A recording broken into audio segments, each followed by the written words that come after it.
going on, ladies and gentlemen? I am BDLM coming to you with another breakdown. These nice little games we like to do, watching our friends play in pub matches. What's going on, Jay? Not much, not much. Ready to get this started, like you said. We're just doing the picks right now. Obviously, it's going to be all pick, since it's just a public game. Highlighting our friends here. Anyways, how are you? I'm doing pretty alright. We got to do a podcast earlier. That was a ton of fun. And so I enjoy following those up with some of these breakdowns. Unfortunately, it's hard to come by the replays to like tournament games right away. So this way, we get to look at some games that kind of some everyday people are playing and get to kind of go through what they're doing to, help everybody become better players in general. So far, we have a couple picks coming out from both teams. On the one side, the wow, I was gonna say Scourge, the Dire. we have Dazzle, Husker, Viper. We also have Bounty Hunter and Night Stalker picked up. The other team, Crystal Maiden, Crobolus, and this Lifestealer guy, who's actually going to be a really solid pick this game. I'm going to imagine heroes like Viper. He's kind of a strange hero. He fills a very unique role. He's like an anti-carry, so to speak. He builds tanky and does plenty of damage passively, which is just fantastic. So he's really good against heroes like Anti-Mage, Spectre, Faceless Void as well. So he is going to be good in case the other team decides to pick up any of those types of heroes, but the Lifestealer looks like the closest thing they're going to get to that. Because of his ability, the Feast, he's going to be able to do a ton of damage to Husker, to Night Stalker, and to this Viper. What do you think about the other team? Who's the other team? The Radiant? Yes! Oh, I was going to say Sentinel. Wow. I'm really glad you So did. stuck on Dota 1. Yeah, get over it. No, I mean, well, first I thought it was interesting. Geno Beam, whoever usually plays support, there was already two supports, but he still went line anyways. So, I guess CM's going to solo bottom. Yes. Oh, no, I guess Lifestealer's not going to jungle then. Because that would end up being poor for CM solo. That wouldn't make any sense. Yeah, for sure. I don't mind Nyx in the lane. He is a strong jungler, but he's also really good in the lane as well, especially because of the rage, He can just... It's kind of a good escape tool to just be able to get out, to be able to pop that when you want to initiate to try and get kills in the other team. Interesting to see that we have a Crobolus here going in the middle lane. Looks like Shaker's probably going to try and play more of a roaming role and let Geno Beam here play the top solo against Huskar and Dazzle. That'll be interesting to see how he does there. He normally doesn't play the solo lane, so we'll have to see what kind of successes he has with that. Yeah, Earthshaker is really, really good for roaming, obviously. He has a super long range on Fissure. Stun, it's 1 second, but lasts 8 seconds to Fissure itself, and 125 damage. Not bad for a level 1 spell. So obviously he can set up some really good ganks, and obviously against these two heroes here, Bounty Hunter will be able to escape just because he has Shadow Walk, but Viper really has trouble escaping situations. So yeah, if they could set something up on him, it'd be pretty easy to get a kill, I think, with Crystal Maiden and Lifestealer comboing up on someone. As you see, yeah, here comes the sun right now. Looks like Lifestealer's going to try and go in on this Bounty Hunter. Does he have the invisibility? Apparently not yet. Oh, he tries to, but because of the fade time on the invisibility, Lifestealer able to pick up the first kill here. Pretty good sum by Shaker there, setting that up. And yeah, they could have gone for the Viper, but had that Bounty Hunter maybe had some quicker reflexes, he might have been able to get out of there. Yeah, that was just unfortunate for them. And you can see top lane, though, is suffering because of it. Lion, still level 1, has to go all the way to base, just getting shut out of that lane. That's going to leave Huskar to get as much farm as he wants. It's going to be a lot of trouble. Yeah, how effective is this Huskar going to be in the game? I'm thinking late game, it'll be interesting to see, because the Lifestealer does really well against those high health targets. I'm also thinking, Lion... In my opinion, good Lions are going to try and use their ultimate kind of early to the middle part of a fight. They're going to be able to potentially burst down this Huskar very easily, especially if Lion opens up with that ultimate. and it'll be a decent chunk of damage no matter how tanky Huskar looks to get. Alright, so I want to point out something in the middle really quick. Actually, he might still get a kill here. It looks like Death Prophet's followed Night Stalker to the depths. If he can get a nice, maybe angle shot here, yeah, it's going to miss. But basically what happened there, Earthshaker came back around middle, set up a great fissure stun, and Terps had a couple options. He decided to attack once and then just cast his Crypt Swarm, he knowing it wouldn't do enough damage to kill him. What instead you should do, since Crypt Swarm has a pretty far range, it's not nighttime, or he doesn't have boots, so you know Night Stalker's not going to be very fast, try to get as many auto attacks as you can in before shooting that Crypt Swarm out, because if he could have attacked just one more time, it would have been a kill. Oh yeah, that's very unfortunate to see there. Kind of one of those, really small tweaks you can do to your play. Take advantage of the time that you have people stunned. Yeah, absolutely. So just wanted to point that out there. If you can think about it, yeah, going forward, like you said. Yeah, it's really interesting. I think this is the first time we've done a thank you for that. First time we've done a breakdown. Get over it. First time we've done a breakdown where we've seen somebody try and roam. It's probably a pretty good opportunity to kind of talk about the different roles people play. It'll be interesting to see. We have a Prophet versus a Night Stalker. Night Stalker, a good tank, a good initiator, a good ganker. He is really mobile, and when you compare that to Death Prophet, a hero that really gets stronger later. Once he hits at level 6 is really when you expect to see that hero make movement. It's just kind of an interesting thing to point out there. No, I'm definitely agreeing with you. Death Prophet got the bottle. Night Stalker, only level 4. It's going to be interesting to see if he decides to put a point in Crippling Fear. Just a lot of times you'll see Night Stalkers actually just kind of ignore Crippling Fear early on and just go for that Hunter in the night level up just because it gives so much, as you see him do. 5% more move speed and 15% more attack speed. And he's only a couple minutes off nighttime, so once that hits, he'll be able to really take down Death Prophet. It's also, against Death Prophet, silencing him is not going to do much. Once he already has that ulti popped or whatever, it's not going to be too effective to silence him. So, yeah, you might as well just get more attack speed and more damage against him. Yeah, certainly. The nice thing is because that ultimate, like you said, Death Prophet can run around just fine and do a strong amount of damage without being able to cast anything in addition. We'll have to see what kind of items Terps looks to build here. He just picks up his boots, actually, sitting on top of a bottle and a Mantle of Intelligence, picking up this Illusion Rune bot, process of elimination. It's nice to see that their team has wards up at River. The Dire do not, so they have no idea where these runes are spawning, and when you're playing a hero like Night Stalker on your team, you want to be able to get around and take advantage of that. We actually, Terps coming down here with his ultimate, looks to try and use that, but unfortunately the invis from Bounty Hunter means he will get away, and Viper will also make it out scot-free as well. The nice thing about this, though, even though Terps wasn't able to secure any kills, because this ultimate lasts a pretty fair duration, they might actually be able to do some damage to the turret. Actually, we see a good stun by Crystal Maiden here, trying to get something done on Bounty Hunter, but not enough follow-up there. Yeah, sorry, going forward, my voice is kind of dying, but I'll try to not cough in your face. Going forward, he came out, he caught them off guard. What I really would have liked to see there was a silence right away on that Bounty Hunter. Because if he secured that, Bounty Hunter was already towards the lane, like near the jungle. Nyx and CM could have easily followed up because they both have really powerful slows and then that stun afterwards. I think they could have easily secured a kill. So just, try to get a silence on Bounty Hunter or anyone that can invis or escape as quickly as possible so they can't use those moves going forward.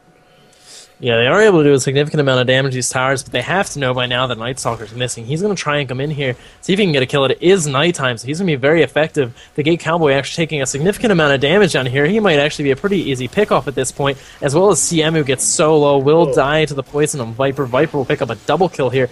Dazzle actually able to pick up a kill in the top lane on Geno Beam, and now will Terps be able to get away? Good stun by the Shaker. Will he be able to... Oh, Death Prophet.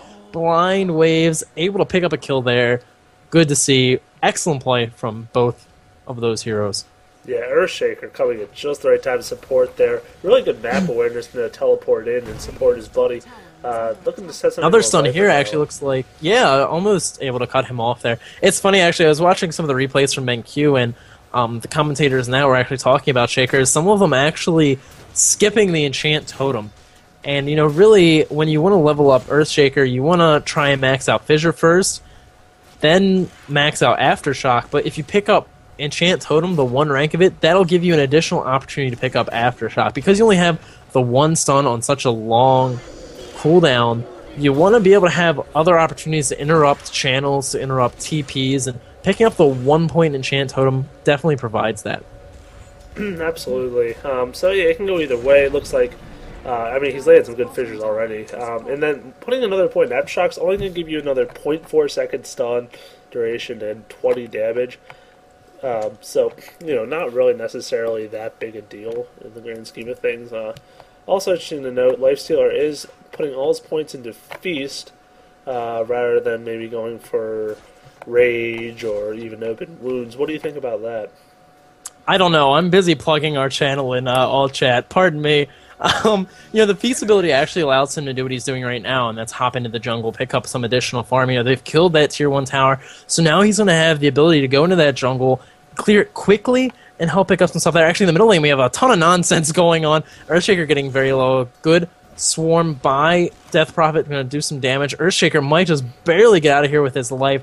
No kills, unbelievably. Genobeam looks to come in, but look at that. He has a buddy right there next to him. Bounty Hunter, will he come out? It's a good thing he didn't, because Crystal Maiden is actually going to come up here. They might see that she's by herself, and he might try and turn around and do something here. The Invis wears off, so he will not be able to do anything. 4 heroes here in the mid lane. Is the Crobliss ult up? It is, but he doesn't have the mana at the moment. He could very easily pop those bottle charges and look to pick up another lane. It's good to see that their team is playing like this, sticking together, taking advantage of Death Prophet in this game and her push potential. Oh, I'm sorry, I was looking at an illusion. The ultimate coming up in 1 second, so it will be available with this push. Yep. And we'll also have the mana for it, doing a significant amount of damage here. Will they be able to pick up the kill on Bounty Hunter? Yes, they do. Fantastic chaining of stuns there. And, of course, the Ghost looking to do a ton of damage there. Turp's getting pretty low. He has to be very careful. I don't think he realizes he's tanking the tower. Finally gets out there at the last second. He's going to stay in just long enough to help pick up that kill on the tower. Luckily, those Ghosts will return to him and heal him back up, meaning he isn't in too much danger as long as it doesn't get initiated in here soon. It's really nice to see dominance at nighttime, the time when they're really at their most vulnerable, or the time when the other team is really at their best, and they're able to still group up, not allow there to be heroes left by themselves to be picked off by Night Stalker. By doing this kind of push strategy as a team, they're safeguarding themselves through this nighttime and getting them into the daytime. Yeah, absolutely. And what I would have liked to see coming from the Dire there is more support middle. Like you said, it is nighttime. This is kind of their strongest, time, little initiation. Actually, bottom. Shaker getting initiated on here bottom. Yeah, he's just going to try and do what he can. Oh, he Echo Slams way too late. Might have been able to do something with that had he done it earlier. He had actually a pretty good response to Huskar coming in, a quick stun there, but unfortunately a late miss on the Echo Slam means he's going to go down, wasting his ulti, and will allow Huskar to get away. Unfortunately. Anyways. Yeah, I would have liked to see support middle. I mean, the Night Stalker is strongest right now in the middle. If they threw their Huskar and Dazzle, who are just AFK top lane for whatever reason, if they came middle to support him, they definitely could have easily turned that around. I mean, Death Prophet's not very strong at all right now. She's very squishy still, and I think that they could have honestly turned that around them. So maybe they need to look to be a little more mobile. They're going to go for this bottom tower, and there's no doubt in my mind they're going to get it. If Night Stalker can get some good initiation. Actually, he still doesn't have a point in silence, which could actually be pretty detrimental. We'll have to see how they start this initiation here. Crystal Maiden's going to throw out the little Crystal Nova. They're going to throw a little AoE out damage. Not doing a lot of damage, though. So they'll just back and forth harassment. Nothing really going down yet. They really need their allies to come down here. You can see Earthshaker coming down with his fissure. Maybe going to try to set something up here. Unfortunately, his ulti is down. I think this could go really poorly for Death Prophet. He's only at 400 health. Oh, he does pop. Okay, he had a Richu Fruit. I was going to say, 400 health is not a lot when you're going against this nuking team. Also has that ulti. There he goes. He pops it. A good stun by Shaker. Looks like the Gay Cowboy's going to look to continue in on this Huskar. Taking a lot of damage, though, getting Huskar into his prime. Because of the fact that he's slowed, he will wind up going down there. Will Viper go down? He does pop off the wand to try and survive, but he will go down to Death Prophet. Using this ulti, yet again, very effectively. Good to see those strong ultis coming off. Being very effective. Like you said, you wanted to see some defense, some team fight potential out of the Dire, but here we see the Radiant coming in, putting that support together down by their tower and making good use of it. Yeah, but now they're pushing this tier 2 tower, and they don't have that death profit ult. So there's really, if the tower can just get the, group up and really put on a good team performance here, they really should be able to stop them from taking a tier 2 tower. This should not be an easy feat. You can see Bounty Hunter walking by. There he goes. He opens up with an auto attack, but look at his skill build. And he's actually going to fall here because he gets caught from that red sentry ward. Wow, really good play there by Geno Beam on Lion there. Having the presence of mind to know he's still around after initiating a CM and just dropping that, they pick him off. He's having a really rough game, especially because Viper took most of the farm. But before, I just want to get back to my point. Bounty Hunters put 2 points in Shriek and Toss, 1 in Janata, and 2 in Shadow Walk. I really believe Bounty Hunter's strength is his burst potential, and therefore you should always put a point in Shriek and Toss whenever you can. Yeah, that's pretty smart. I mean, I don't play that type of hero very often. I will yield to your experience and expertise, sir. I think you're right, And the other thing, too, is I was going to bring it up before he died there, he's wasting an awful lot of time sitting on top of those heroes. I mean, he was there on top of 4 heroes with no support. Like, he wasn't going to get kills there. And the whole time he's sitting there, he's wasting, not farming. You figure, let's say has a really good game going. He's got 250 gold per minute. He was sitting there for an easy 30, 45 seconds. Actually, here in the bottom jungle, we have some initiation going on here. Crystal Maiden will die to the Viper. Huskar looks to go in and pick up a kill on Geno Beam. Will he get it? Yes, he will. Huskar picks that up. Earthshaker now getting very low. Terp's sitting in the middle here with the ulti, trying to do as much damage as he can, but Huskar, in his prime at low health, will actually pick up a triple kill, as looks like Gay Cowboy's going to come in and try and do what he can, but I don't think he's going to be able to do anything against these 2 heroes. Yes, Not bad decision to come in there late. No. Oof. Yeah. I understand he was thinking, he's like, oh, this is a hero I'm going to be able to play well against, but, Huskar in his prime, he's going to have low amount of health for you to steal in the first place, so, yeah, not intelligent to go in there late, unfortunately. Yeah, they got Huskar to half health. That's exactly like you said, his prime. His most dangerous time is when he's around that percentage, because he's going to get a ton of stacks of bonus attack speed and bonus damage. He was up to 9 stacks, which at his 4th rank is a bonus. 108 damage and 72. Oh no, I'm sorry, I had that wrong. 72 damage, 108 attack speed. So that's a ton of buff stats, and they didn't focus fire him after that. So he was just annihilating people with his damage and attack speed, and you can't leave Huskar that low. I mean, he's just going to wreck your whole team otherwise. Yeah, what's really unfortunate too is Lion wasn't even level 6. I said earlier I'm actually an advocate for using the Lion ultimate early, but this is one of those few times where I would say, save it until he's actually coming down low, because, if you do a lot of the damage to Huskar and you get him to like half health and then you pop the Lion ult, or you use it to finish him off, you're taking out that amount of time where he's really at his best. Here he gets stunned, actually pushed to a low amount of health, gets silenced after being stunned. Another stun coming out from Lion. Very nice there. Dazzle does pop the Shallow Grave on him. Will he be able to survive? Terps gets so low and will go down to it, sitting on top of him. Actually, it looks like Earthshaker will pick up that kill. Dazzle actually picks up a kill on Lifestealer, and now Dazzle looks to be in trouble behind this stun. He will probably get away. Looks like he is... I'm sorry, I thought he pops his phase boots. Picking up a kill there. Actually, Viper does, getting that on Earthshaker. Now it looks like Geno Beam will fall, and then the other support, Crystal Maiden, falling, meaning that the Radiant team has completely wiped for picking up a Huskar kill. Very unfortunate. Yeah, I mean, they just didn't follow up well after that kill. They all were kind of in those woods in a little area with not a lot of vision, and they just kept getting chain slowed and stunned. And Dazzle, it was an amazing Shallow Grave there. I can't stress that enough. Keeping Huskar alive long enough just to kill Death Prophet, and when Death Prophet's dead, who's obviously doing the best on their team by a good margin, she doesn't have that ulti going around doing all that damage and whatnot. So, really important to make sure she's picked off. So, good job there. They have so much slow on their team. Let's count. They got Night Stalker, Dazzle, Huskar's ultimate, if you want to count that, I will. Viper has 2 of them, and then Bounty Hunter's Attract, which increases your own move speed and your team's move speed against them. I mean, well, the other thing too is he also has the Janata, which has the MAME, so that's also a slow if you want to do that. Let's just say all 5 have a slow.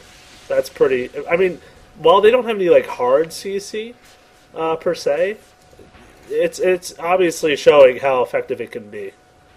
Yeah, I mean, the only stun they really have is the Poison Touch stun from Dazzle, which isn't really much to write home about. I mean, I think it's interesting to see how many phase boots they have. Dazzle has them, which I don't particularly, agree with. Kroblis has picked up the boots, phase boots as well. What do you agree with that? I mean, I think we talked a lot about the boot choices on Death Prophet before, but in case you feel like reiterating, I would love to. No, I do actually like that on her. The reason being, not only does she already have Witchcraft with the move speed, but then you add phase boots and you get that just huge burst of speed. And I think that's really important. I mean, power treads are not really worth on her. Obviously, attack speed, not important. As well as, I mean, you can get that little bit of strength, I suppose, but really in the end, it's not a big deal. Arcane boots, a possibility, but they have Crystal Maiden, so she doesn't need mana. So yeah, that's nice how to I see. that. Nice to see too that she is maxing the aura. This is a really good team for her. Actually, the only person I think that wouldn't really benefit from that a lot is Nyx. But here we see Terps is actually going to die behind the tower middle.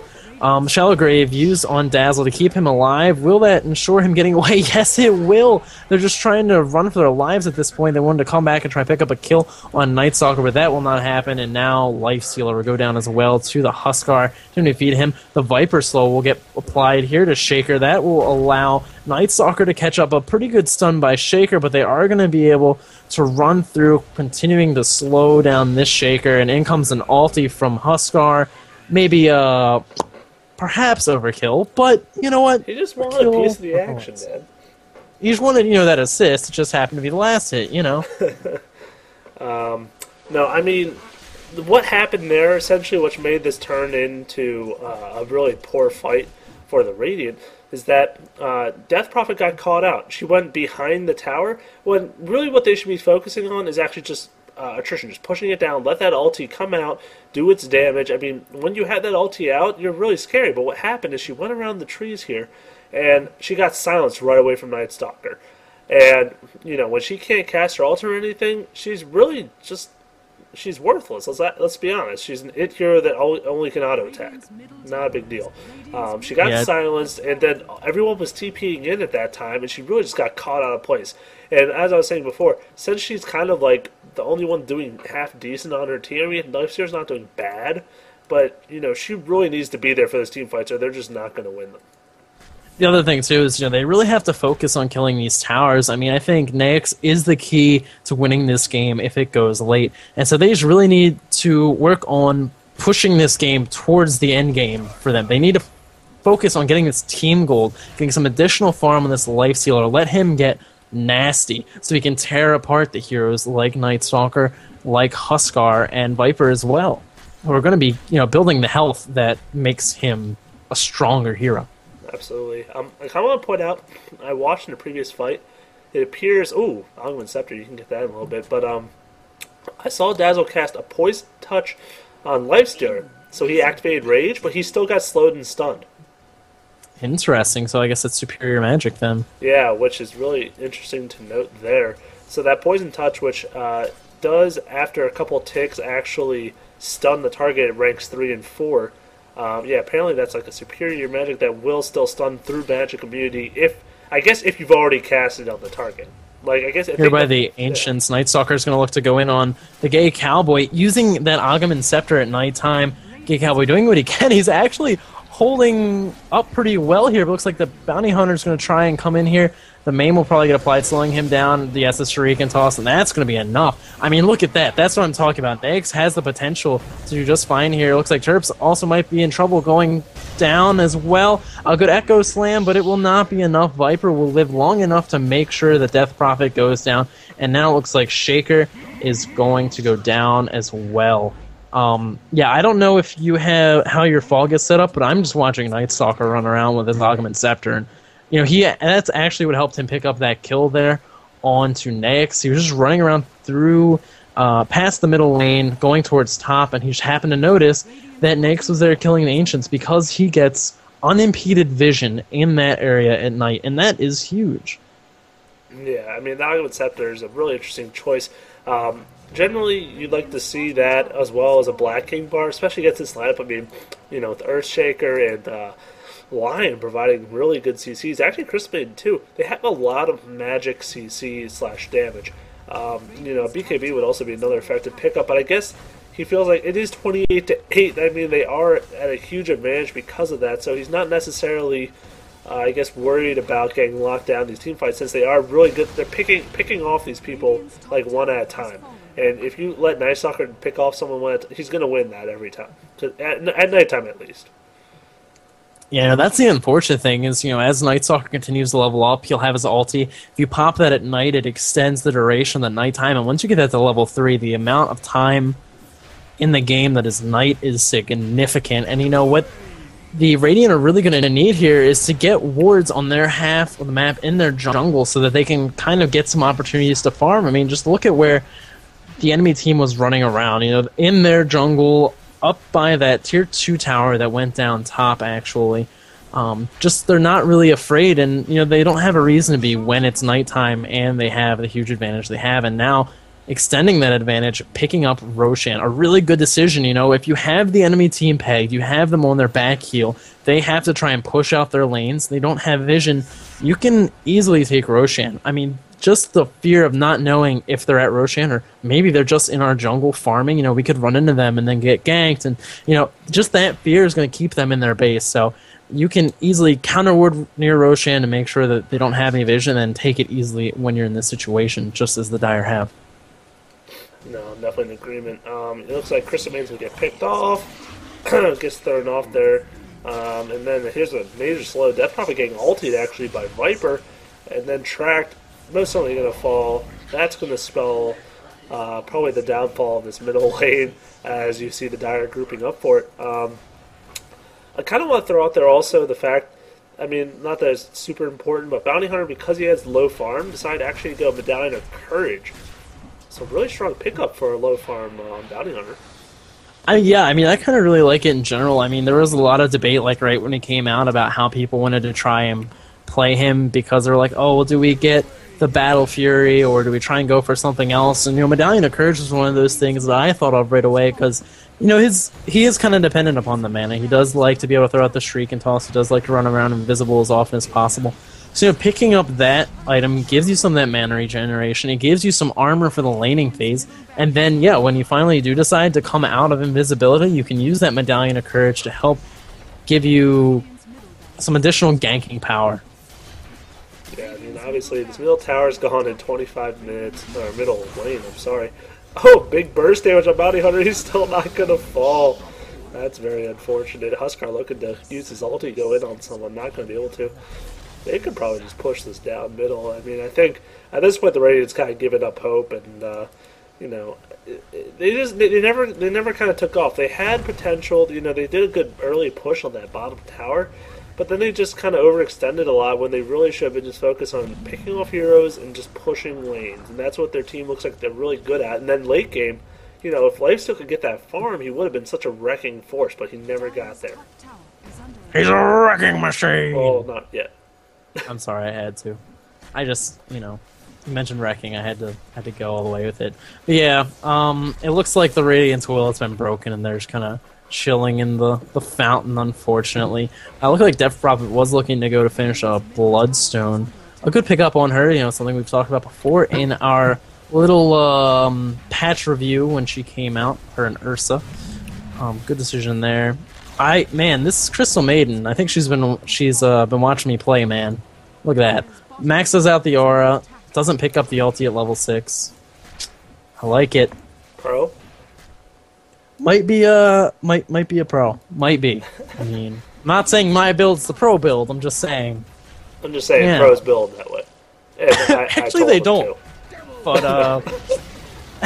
I was saying earlier, it's funny how much I've been looking at Crystal Maiden and how few times they actually max out the R. Interesting enough, but looks like the Ancient will go down.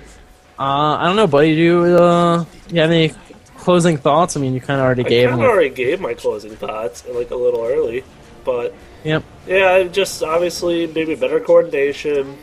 Try to realize what your team is strong at, and just kind of try to work as a team to get to that goal. Like I said, you have Death Prophet having a good start. Try to push lanes down, but don't be too aggressive, especially against like a Night Stalker and all this CC. They're going to take advantage of that and wipe you with it, and that's exactly what they did. Yeah, I agree with you 100%.